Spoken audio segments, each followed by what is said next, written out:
क्यों अपने को नष्ट करना चाहते हो? किसी की भी निंदा की, किसी भी बात की अहम बुद्धि करके वही तुम्हें भ्रष्ट कर देगा। वही बहुत जोर की वृत्ति आपके अंदर दोष की आ जाएगी। इसलिए नो श्रणवन, किसी की भी निंदा कभी भी मत सुनो, तत्काल अंगुली कान में डाल। बहुत बड़ी हानि है इससे। राधे राधे दोस्तों, आइए देखते हैं प्रेमानंद महाराज ने बहुत बड़ा उपदेश दिया है। बहुत सुंदर सी वाक्य से अपने आप दुनिया को जो एक मोटिवेशनल देने का काम किया है। आइए इस बात को सुनते हैं हम सब। क्यों अपने को नष्ट करना चाहते हो? किसी की भी निंदा की, किसी भी बात की अहम बुद्धि करके वही तुम्हें भ्रष्ट कर देगा। वही बहुत जोर की वृत्ति आपके अंदर दोष की आ जाएगी। इसलिए नो श्रणवन, किसी की भी निंदा कभी भी मत सुनो, तत्काल अंगुली कान में डाल। बहुत बड़ी हानि है इससे। ये 100 बार तो श्लोक आए होंगे ऐसे जिनमें वर्णन किया। नो श्रणवन, ये आप सत्संगी हैं, अपने ऊपर आप कृपा करें, कभी किसी की भी निंदा। अरे बहुत विचित्र बात है। निंदा की तो बात जाने दो, अगर भजन करते हो हल्का शब्द निकल जाएगा तो भजन में विक्षेप पड़ जाएगा। हल्का शब्द हो गया तो भजन में विक्षेप पड़ जाएगा। ये हम देखते हैं। शब्द में त्रुटि हो गई तो भजन में, फिर ये लोग जो बड़े बड़े अपराध करते हैं, भगवान जाने इनकी क्या गति होगी। कैसा इनका हृदय है कि ये मुस्कुरा रहे हैं अपराध करके। हल्का वचन निकल जाए जो सम्मान पूर्वक है लेकिन उनके यथा योग्य नहीं है, तो उसमें भजन में अंतर पड़ जाए। नो श्रणवन, एकदम आदेश कर रहे हैं, किसी की कहीं भी निंदा है जो कान में उंगली डालो। इसीलिए जीवन भर एक सूत्र रहा है, असंग। किसी से दोस्ती नहीं रही, क्योंकि जब अपनापन होगा तो खड़े होकर बात करेगा, एक की प्रशंसा करेगा, एक की निंदा करेगा। किसी से भी जरा सी प्रियता से बात कर दो, फंस गए। सेवक जी महाराज बहुत सावधानी से कह रहे, तब सुख हरिवंश गुण नाम रसना रटत, और बहुवचन अति दुख दानी। तभी सुख है जब हरिवंश के नाम और गुण को ये वाक इंद्री रटती रहे, ये रसेंद्री स्वाद लेती रहे, और कुछ बोले तो दुखदानी, निश्चित दुख में फंस जाओगे। नो श्रणवन, बिल्कुल ये नियम ले लेना चाहिए किसी की निंदा। और निंदा सुनने में मन बहुत राजी रहता है, अच्छा, और बहुत हर्षित हो के जैसे उसको राजपद मिलने जा रहा हो, ऐसे पूरे एकाग्रता। ऐसा ना वेदांत का सिद्धांत सुनेगा, ना भक्ति का सुनेगा, ना भगवान की महिमा। निंदा हो रही है तो खसक के और नजदीक पहुंच जाएगा। पुनः बोलो हम सुना नहीं, और अच्छा ऐसा हुआ, और आगे क्या, पूरा रसास्वादन उसमें डूबे चले जा रहे हो। ये नहीं पता कि ये हमारे सारे पुण्य नष्ट करके नरक का रास्ता बन रहा है। नो श्रणवन नैव ग्रहणन, सुनाई पड़ गया तो स्वीकार ही नहीं करना कि वो दोषी है। नहीं नहीं, ओहो, भगवान जिसको जैसे चला रहे चल रहे, पूरी सृष्टि उन्हीं के चलाए चल रही। यंत्रारूढ़ानी मम माया, नहीं नहीं, मुझे तो भगवान की दिव्य लीलाओं में जाना है। माया जनित लीलाओं के गुण दोष नहीं देखने, ना सुनना है और ना ग्रहण करना। ग्रहण करना होता है कि वास्तविक ऐसा ही है, हाँ वरे वो तो ऐसा। अब जिंदगी भर जब उसकी बात आएगी तो पहले वो दोष हो जाएगा।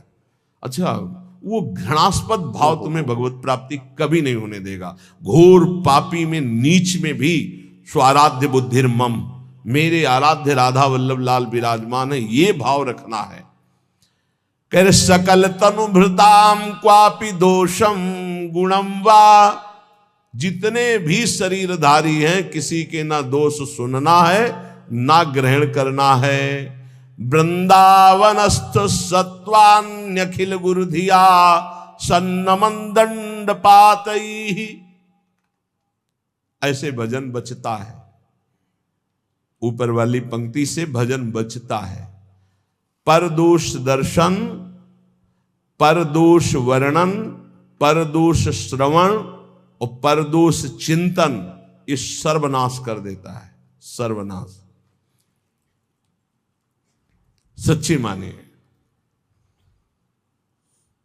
किसी का भी उपहास कभी मत करना, कभी निंदा मत करना, कभी निंदा मत सुनना। नहीं, 100% आप लिख लो, कुछ दिनों में वो आपके ऊपर हावी होगा।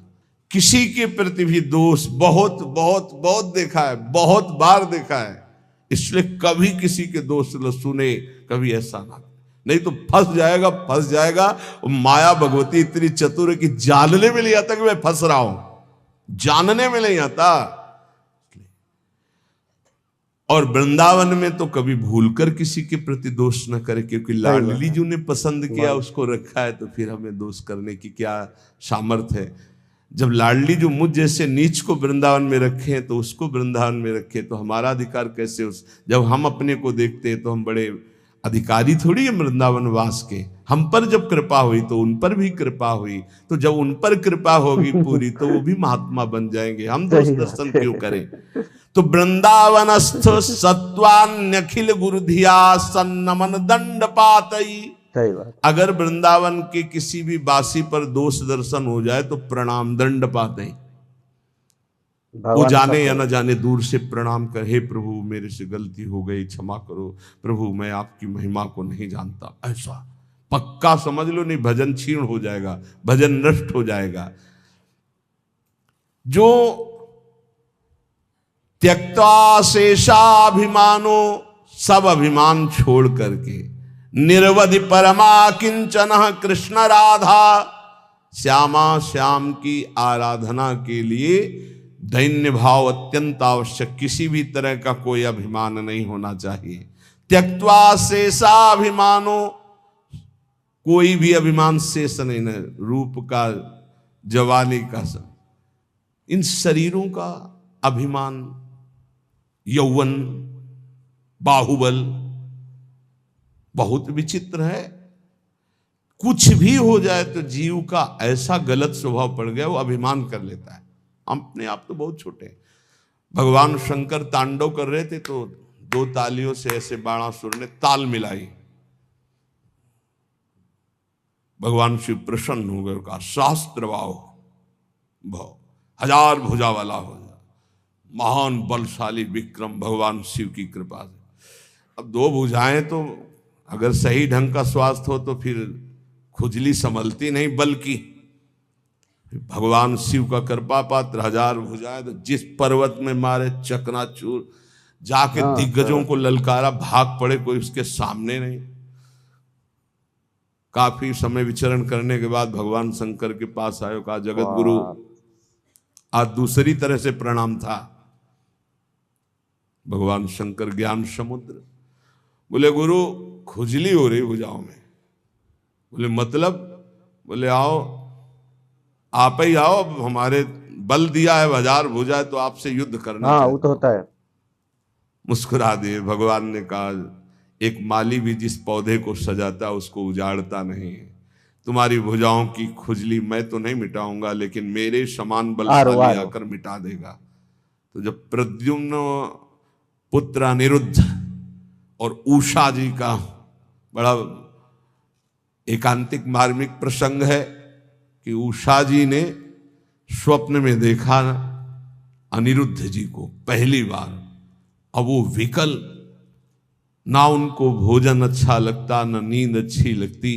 तो जो उनकी परिचर्या में वो 9 कुमारी थी, आसपास राज सैनिक वयोवृद्ध या स्त्री पुरुष दोनों नहीं है, उनको लगाया जाता था। राजकुमारियों के महल की सुरक्षा में वयोवृद्ध, अनुभवी या जो स्त्री पुरुष दोनों नहीं, उनको लगाया जाता था। तो ऐसी व्यवस्था में एकदम उनके पास सखियां सेवा में रहती थी।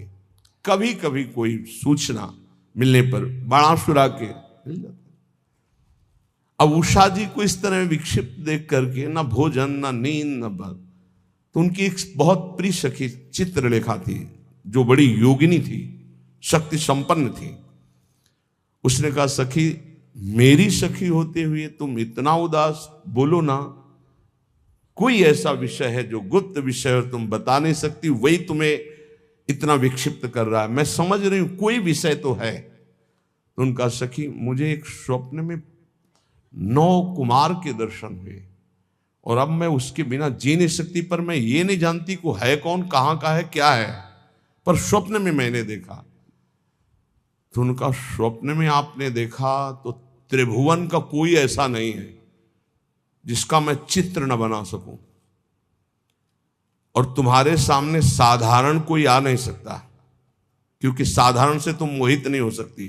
तो मैं असाधारण महापुरुषों के परिवारों का चित्रण करूंगी, तुम केवल इशारा दे देना, मैं योगिनी हूं, अपहरण उसका मैं कर लूंगी।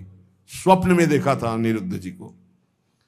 वो बड़े बड़े नागलोक, स्वर्गलोक, सब लोगों के बड़े बड़े जो सुंदर हैं, गंधर्व हैं, देवता हैं, यक्ष हैं, फिर मानव लोक का।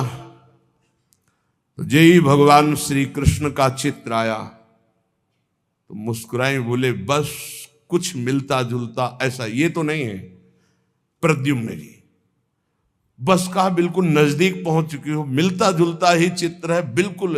और जे ही अनिरुद्ध जी का आया सो रो पड़ी, बोले यही मेरे चित्त का अपहरण करने वाला। बोले बहुत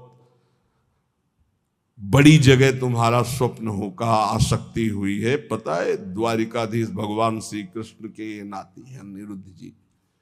सुदर्शन चक्र का रात दिन पहरा रहता है द्वारिका में, किसी का भी प्रवेश नहीं। बहुत महान जगह तुम्हारी आसक्ति हुई, पर मैं अपने प्राण त्याग कर भी सखी तुम्हें मुस्कुराते देखना चाहती हूं। तो उनका अगर मुस्कुराते देखना चाहती तो इनसे मिलवा दो। स्वप्न में देखा था।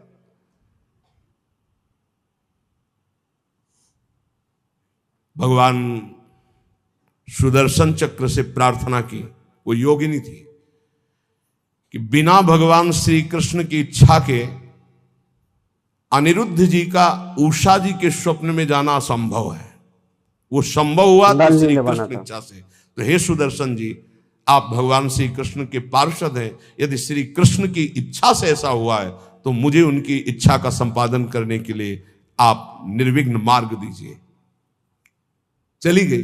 सुदर्शन जी ने बादल पहुंच पलंग से उठा लिया अनिरुद्ध जी को। योगिनी थी, महल में राके उषा जी ने देखा, जो मेरे स्वप्न का विषय थे वो साक्षात गले लग गई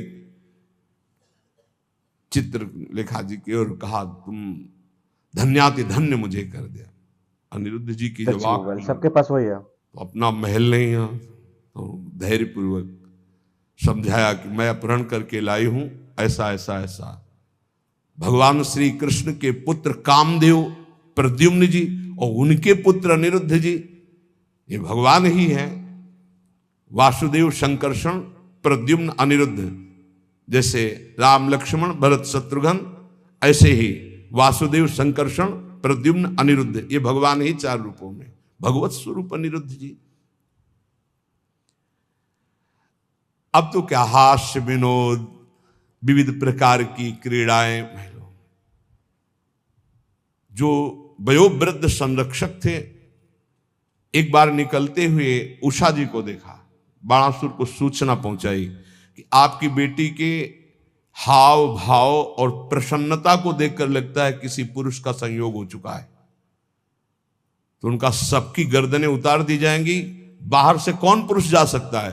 तो बोले वचन देता हूं, इतनी भारी सुरक्षा है कि बाहर से वायु भी बिना अनुकूल हुए हमारे नहीं जा सकती। दैवी शक्तियों का पहरा है। बाणासुर की कुल माता थी जो पूरे नगर की रक्षा करती थी, पर योगिनी चित्रलेखा जी की इस चाल को कोई नहीं जान पाया था। बाणासुर ने कहा ऐसा क्यों, मेरी बेटी को कोई दूषित कर दे मुझ जैसे बलवान के होते हुए, अब उसको कौन रोक। सीधे जो ही गए सो पलंग पे उषा जी और अनिरुद्ध जी पासे खेल रहे थे, और सखिया बेटे हास्य विनोद। जेवी अनिरुद्ध जी को देखो, उषा जी ने देखा, अनिरुद्ध जी तो सिंहवत, बंदी बनाने के लिए लाख कोशिश की, मार मार के सैनिकों को, भगवान के स्वरूप है अनिरुद्ध जी। आखिरकार महाबली बाणासुर अपनी शक्तियों का प्रयोग करके अनिरुद्ध जी को बंदी, देवर्षि नारद जी पहुंच गए द्वारिका। प्रभु खोज कर रहे थे अनिरुद्ध जी की, उषा जी के महल में बाणासुर ने बंदी बना लिया है। बलराम जी ने सुना, ये जानते हुए कि हमारा वंशज और उसको बंदी बना लिया, शोणितपुर को नष्ट कर दूंगा। अब बलराम जी द्वारिकाधीश, पूरा वैभव, सूचना मिली युद्ध की तो इधर अपने चेला के साथ भगवान शंकर, बलराम जी के साथ द्वारिकाधीश, आमने सामने युद्ध प्रारंभ। अब भगवान शंकर पशुपतास्त्र तो नारायणास्त्र, दिव्यस्त्र। भगवान श्री कृष्ण ने इशारे से कहा कि आप ही का तो रचा हुआ सारा खेल अपने चेला की भुजाओं की खुजली मिटाने के लिए, आपने ही तो हमें बुलावा दिया है। एक बाण मारा भगवान श्री कृष्ण ने जन्मणास्त्र, बाणासुर की भुजाओं को जब 4 रह गई सब काट दिया। तो भगवान श्री, बस प्रभु बस। तो बोले प्रभु मैं तो आपकी ही आज्ञा का अनुमोदन कर रहा हूं। और आवेश में भरे हुए थे। इतने में उनकी कुल माता जो पूरे राष्ट्र की रक्षा करती थी, दैवी शक्ति, वो दिगंबर होकर खड़ी हो गई। तो भगवान श्री कृष्ण, वहां ये लिखा हुआ है कि यदि अचानक किसी माता बहन के किसी अंग पर दृष्टि पड़ जाए तो दोबारा दृष्टि न जाए। अगर किसी दिगंबर माता बहन की शरीर की दृष्टि आप दोबारा की तो सारे सुकृत नष्ट हो जाएंगे। भगवान होते हुए भगवान श्री कृष्ण तत्काल नेत्र फेर लिए और वहीं युद्ध का समापन हुआ। भगवान शिव जी ने समझाया, फिर उषा और अनिरुद्ध जी का विवाह हुआ। ये अहम इतना पुष्ट है कि अपने गुरुदेव से कह रहे कि मेरी भुजाओं की खुजली मिटा दो, बाणासुर। यहां कह रहे त्यक्त्वा शेषाभिमानो निर्वधि परमा किंचन कृष्ण राधा। यदि आप अपने भजन को बढ़ाना चाहते हो तो नो श्रवण नई ग्रहणन, ना किसी की निंदा सुनो और ना स्वीकार करो कि ये दोषी है। सकल तनुभृताम का दोषम गुणम्बा, पूरी सृष्टि के किसी भी जन के दोष या गुण स्वीकार मत करो।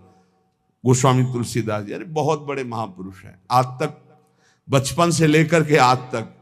वो एक बार आए थे भक्तमाली जी, उन्होंने कहा मुझे तो ऐसा लगता है कि आपके ब्लड में ही रामायण है, ब्लड में ही गोस्वामी तुलसीदास जी। हम कहा मान लीजिए ऐसा ही है, क्योंकि जहां जन्म हुआ वहां का वातावरण ही ऐसा था, डीएनए में ही तुलसीदास जी हैं। सच्ची मानिए, कोई प्रसंग नहीं जाएगा जो विनय पत्रिका और रामायण से उसका। तात सुनहु माया कृत गुण अरु दोष अनेक, गुण या उभय न मानई, मानहि सो अविवेक। न गुण न दोष किसी के, सब में भगवत भाव। त्यक्त्या शेषाभिमानो, ये बहुत कठिन है अभिमान का त्याग करना। अभिमान का त्याग करके अकिंचन भाव से यदि राधा कृष्ण श्यामा श्याम की उपासना हो तो बोले प्रेमानंदाश्रु मुंचन, फिर प्रेम आनंद का प्रकाश हो जाएगा। प्रेमानंदाश्रु मुंचन, अश्रु मुंचन करते हुए, ये भक्ति का प्रसाद है। निवसति सुकृति कोपि वृंदावनांत, कोई बड़ा भजनानंदी महात्मा ही ऐसा जो प्रेम से अप्लावित होकर अश्रु प्रवाह करते हुए श्रीधाम वृंदावन वास करे, तो फिर उसकी दशा क्या होती? बोले क्रंदन्नार्त स्वरेण क्षितिषु, आकाश की तरफ देखता, हा प्रियालाल, और रो रहा है। परिलुंठन, भूमि में लौट रहा है रज में। सन्नमन, सबको नमस्कार कर रहा है, लताओं को, वृक्षों को, पशु पक्षियों को, जो सामने पड़ता है। नमन प्राण बंधुम, सबको देखता है मानो मेरी आत्मा है, मेरे प्रीतम है। कुरुवंदन्ते तृणान्या दधदनु करुणा दृष्टे काकुकोटि, सबसे कृपा कटाक्ष की, मुझ अधम पर कृपा करो। ये हमने देखा है वैष्णव जनों, मुझे अधम पर कृपा करो, मेरा भजन बन जाए, हम पर श्री जी करुणा करें, मेरा नाम जब चले। और रात दिन भजन कर रहे हैं। और काकुवाणी, दैन्य वाणी के द्वारा सबसे वर्ताव। फिर तिष्ठन्नेकांत वृंदा विपिन तरुतले सभ्य पाणो कपोलम, कभी कभी एकांत में से बैठ करके पाणो कपोलो और रुदन, हा प्रियाजू, हा लाडलीजू, न्यस्याश्रुएण मुंचन नयति, इतना अश्रु भूमि गीली हो गई नीचे की। हाँ, दिन निशाम कोपि धन्यो तनन्यः, धन्याति धन्य हो गया वो। जो रात दिन प्रिया प्रीतम के चिंतन में है, अश्रु प्रवाह करता है, जो उसको देख ले, जो उससे बोल ले, अमोघस्य, निश्चित उसका परम कल्याण हो जाएगा। वह परमात्मा नीचे है, ऊपर है, वही पीछे है, वही आगे है, वही दाहिने, वही बाएं है, वही सर्वत्र है। सही बात। जो ऐसा जान जाता है, न पश्यो मृत्युम पश्यति न रोगम नोत दुखाताः सर्वाः पश्यः पश्यति सर्वमाप्नोति सर्वस इति। जो ऐसा अनुभव कर लेता है, गीता जी, बहिरंतश्च भूतानाम अचरम चरमेव च सूक्ष्मात् तद्विज्ञेयम् दूरस्थम चान्तिके च तत्। वो दूर है, वो बहुत नजदीक है, वो बाहर है, वो भीतर है, वो ऊपर है, वो नीचे है, वो समस्त भूतों में है। ऐसा जो अनुभव कर लेता है वो जीवन मुक्त महापुरुष होता है। तो या करें, न पश्यो मृत्युम पश्यति, मृत्यु की ताकत नहीं, उसको देख ले जो ऐसा अनुभव कर लेता है। इतनी ऊंचाई पर होता है कि मृत्यु का प्रहार स्पर्श भी नहीं कर सकता। न रोगम, कोई रोग उसे दुख नहीं पहुंचा सकता। नोत दुखता, कोई भी भयानक विपत्ति दुख इसका स्पर्श नहीं कर सकती। समझो इस बात को। यदि भगवत प्राप्ति हो गई तो कोई भी दुख, कोई भी रोग, कोई भी शोक, कोई भी भयानक विपत्ति, बोले इस स्थिति कैसे प्राप्त होती? ये सनत कुमार जी के वचन है।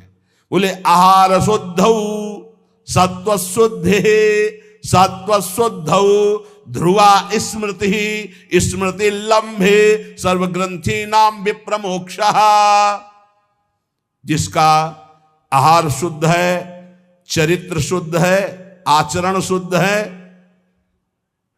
वही महापुरुष स्मृति को प्राप्त होता है। सत्व शुद्धि, आहार शुद्ध होने पर ही अंतःकरण शुद्ध होता, अंतःकरण शुद्ध होने पर आचरण पवित्र होते हैं। चरित्रवान, जो पवित्र चरित्र वाला, वही भगवती स्मृति को जागृत करता है। ये देवी शक्ति है स्मृति, अखंड स्मृति। जिस समय अखंड स्मृति जागृत होती है तो कह रहे स्मृति लंबे सर्व ग्रंथि नाम विप्रमोक्षः। समस्त ग्रंथियां छिन्न भिन्न हो जाती हैं और वो जीवन मुक्त महापुरुष हो जाता है। इसलिए इन कामों से दूर रहो। निवृत्ति ही श्री सनत कुमार जी का उपदेश, निवृत्ति कर्मणः पापात् सततम पुण्यशीलता सद्वृत्ति समुदाचारः श्रेय एतदनुत्तमं मानुष्यम सुखम प्राप्य यह सज्जाति समुह्यति नालम स दुख मोक्षाय संगो वै दुख लक्षणाः।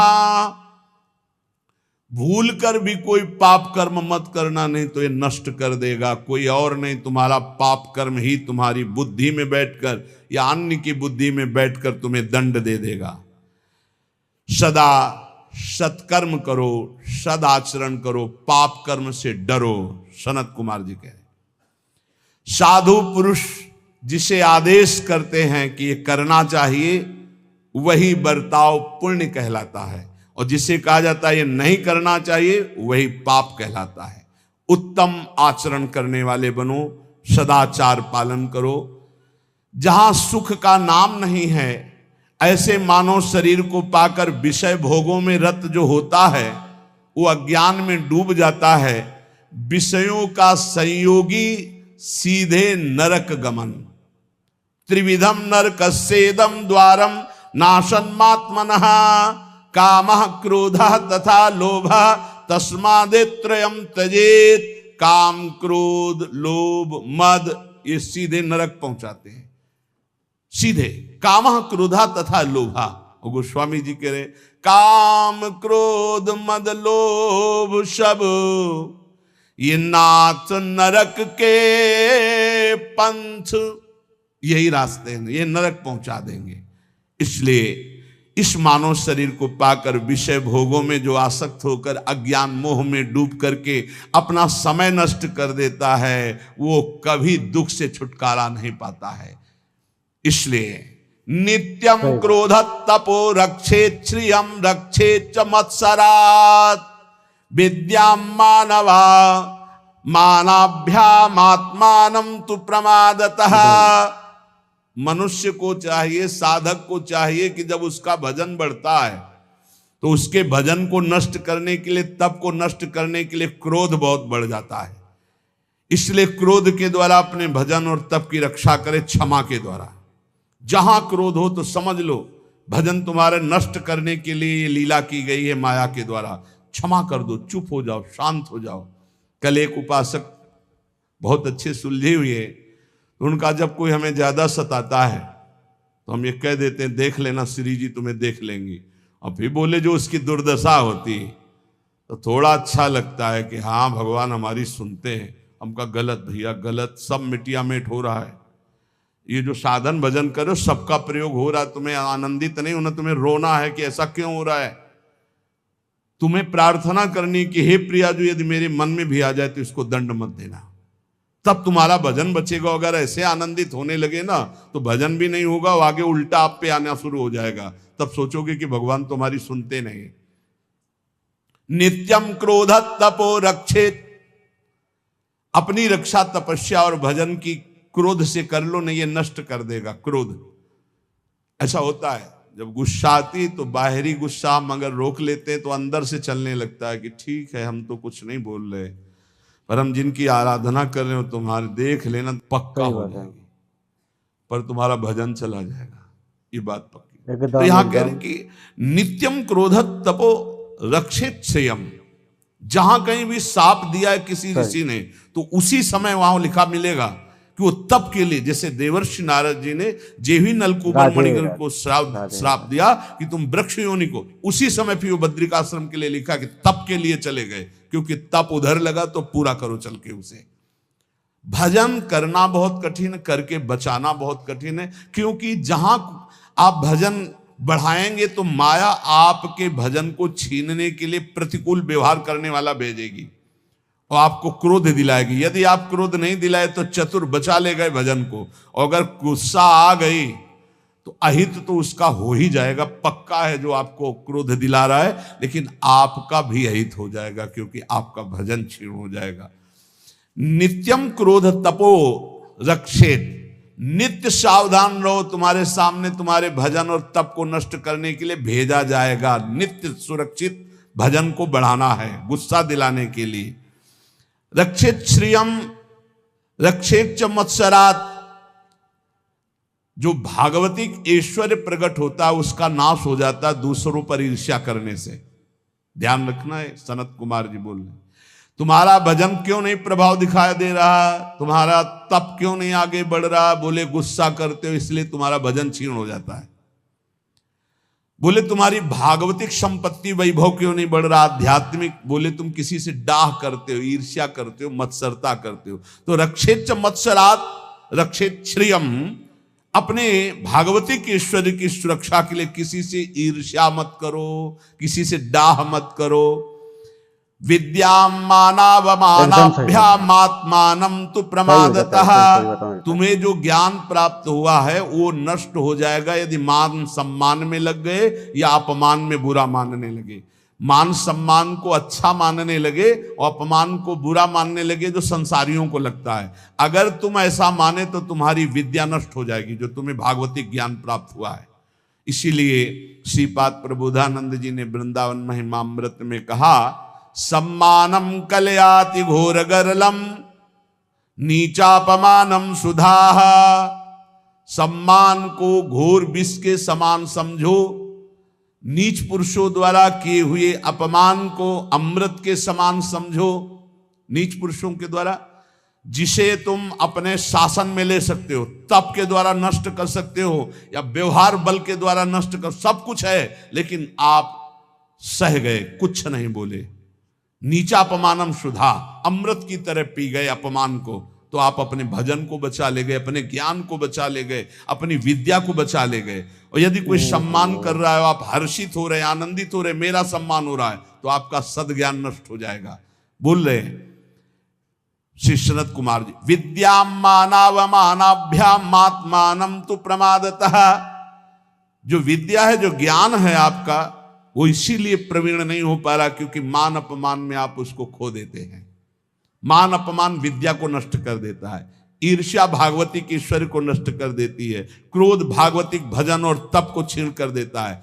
अब अपनी आत्मा के बंधन को बचाइए प्रमाद से।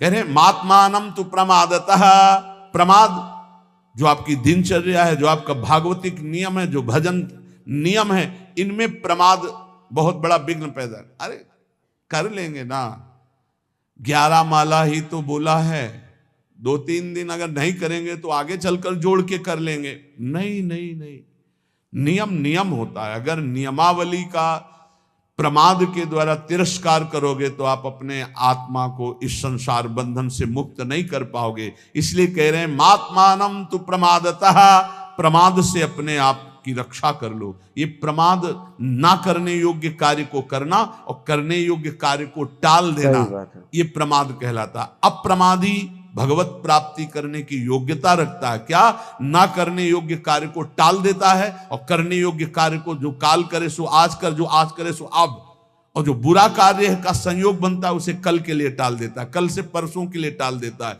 वो उसको टालता रहता है बुरे भाव को, और अच्छे भाव को तत्काल करता है, उसे अप्रमादी कहते हैं। जो प्रमादी होता है वो अच्छे भाव को कल के लिए टाल देता है, बुरे भाव को तत्काल कर लेता है। तो इससे आत्मबंधन उसका दृढ़ हो जाता है। आनशंस्यम परो धर्मः क्षमा च परमं बलम, आत्मज्ञानम परम ज्ञानम सत्यम ही परमं हितम। सबसे बड़ा विश्व में बलशाली कौन है? जो क्षमावान है। जो आपके प्रति अपराध करे आप क्षमा कर दो तो आप बहुत बलशाली हो, आपके ऊपर भगवान की विशेष कृपा होगी। और ज्ञान कौन श्रेष्ठ है? जो आत्मज्ञान, सर्वत्र मेरे प्रभु विराजमान है, ये भक्त का ज्ञान होता है। सर्वान वस्तुतया निरीक्ष, और ज्ञानी आत्मस्वरूप अपने में सबको देखता है। और सबसे बड़ा मित्र कौन है? सत्य। सत्य ये सबसे बड़ा मित्र, जो सत्य को स्वीकार करता है। मानो बहुत प्रिय मित्र हमारे साथ है, वो सत्य तुम्हारी रक्षा कर लेगा, सत्य तुम्हें समस्त विपत्तियों से बचा लेगा। संचिन्वन्ने कमे वैनम कामानाम वितृप्तकम व्याघ्या पशुमिवासाद्य मृत्युरादाय गच्छति तथापि उपायं संपश्येत् दुःखास्यास्य विमोक्षणे। अय उपासक तू ऐसा समझ, सनत कुमार जी कह रहे हैं, जैसे नवीन नवीन घास को देख करके हिरन और हिरनी खूब चरते हैं और विलासिता में मगन हैं, उनको पता नहीं कि व्याघ्र उन पर निशाना लगा चुका है, सिंह उन पर दृष्टि रखे है और अचानक आकर उनको दबोच लेता है। वो अतृप्त रहते हैं, हरी हरी घास चरते हुए हिरनी के साथ भोग विलासिता में अतृप्त ही मृत्यु रूपी दंड उन्हें प्राप्त हो जाता है, सिंह उन्हें फाड़ देता है। ऐसे ही तू जो भोग विलासिता में नए नए भोगों की चाट में मगन है, काल रूपी सिंह तेरे पर निशाना लगाए और तुझ अतृप्त को मृत्यु दंड देकर हटा देगा, इन सब से हटा देगा। इसलिए सावधान।